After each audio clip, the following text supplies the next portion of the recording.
By 2010, about a quarter of Africa's population is young people. And it depends really on how you define young people. Some people want to say at the ages between 18 and 24. Other people, particularly constitutionally, as the system manager, want to say up to 35.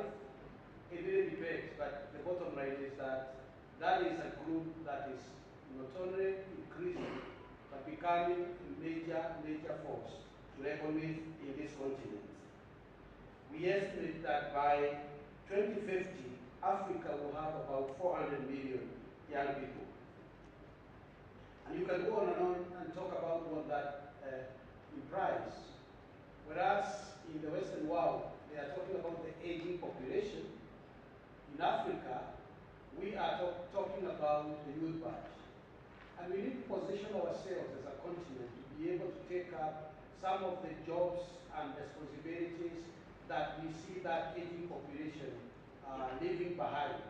And it is up to us to look at that very strategically and be outward looking rather than just look at what Africa can be able to do. So we do recognize that the youth batch is both a challenge and also an opportunity. And for those who probably did not consider youth batch or what the young people can do, you just need to pause and look at two events that has happened in this continent. One of it is the Arab Spring. And through the use of technology, how major dictators were brought down by young people using social media. And if anybody had any doubt to see what young people can do, then you need to focus on Tunisia, Egypt, and a few other countries that are Arabia, and a few other countries, that some of that is still permeating. But then, of course, we do know that there can be negative energies.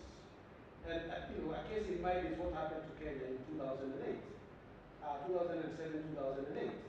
And whereas we do consider that that would probably be a negative energy, I think it is for us to go back and identify the causes of that negative energy. And I think that is the reason for this conference, and I think it's the reason why we as the young people, and I'm saying we in that bracket, should consider how we should take our active role and ensure that we not only have peaceful elections, but we also become not observers, but active participants in ensuring the kind of leadership that we will be putting in place. So we have a lot to gain as young people because of peaceful elections. And you just need to pause and say, about 65% of unemployed youth, unemployed people in Kenya are young people. 65%.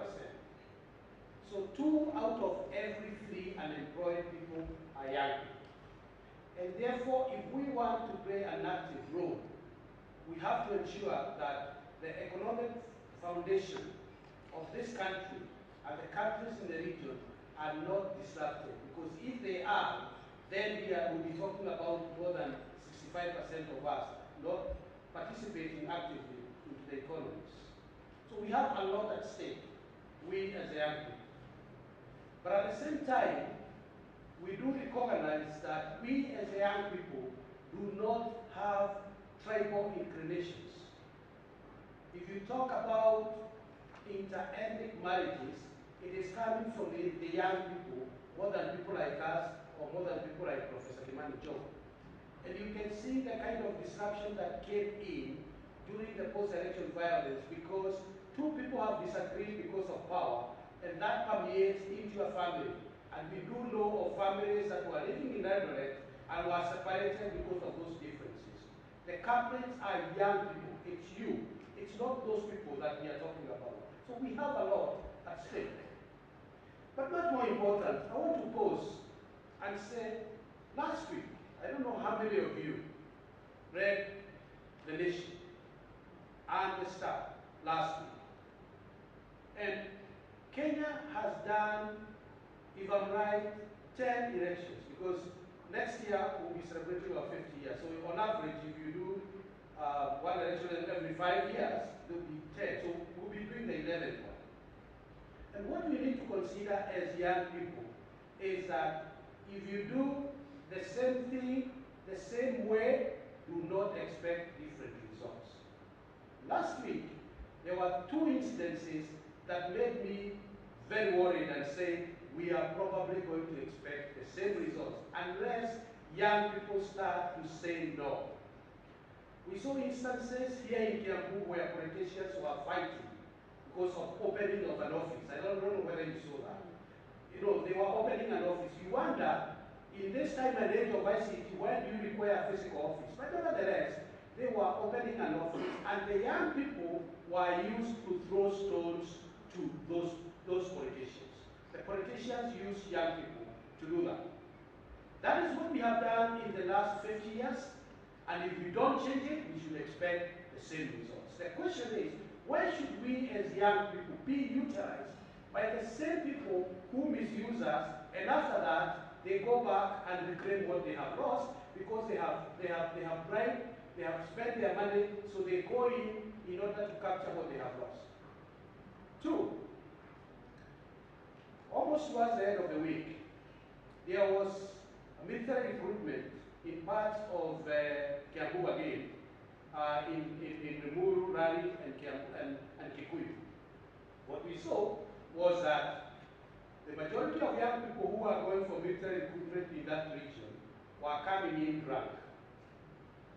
They were coming in drunk. Can you imagine going for military recruitment drunk? I have that cutting in my BlackBerry. So if you want, I can share it with you if you didn't see it. 2, those ones who are not drunk were presenting fake certificates, which means they probably did not sit for the exams, or if they sat for exams, they did not pass.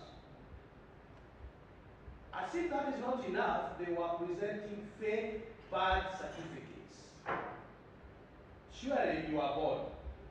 Why would you present a fake birth certificate?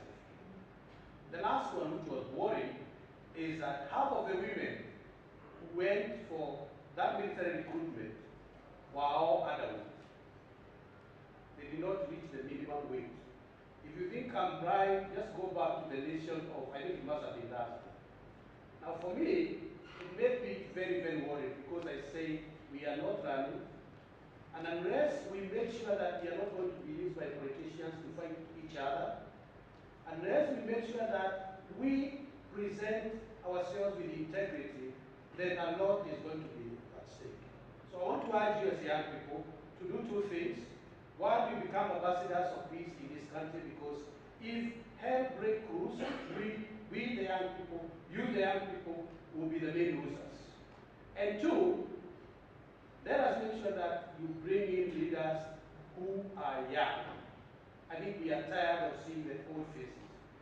So I do hope that our deliberations today are going to multiply. And I want to say how Obama did his campaign is what we can do, because we may say we are few here.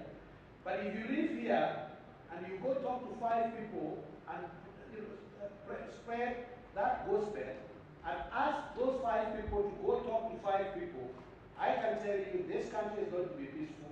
This country has places to go, and you and I should be the people driving, just as Muki has told us that we are leaders of today, not leaders of tomorrow. Thank you very much.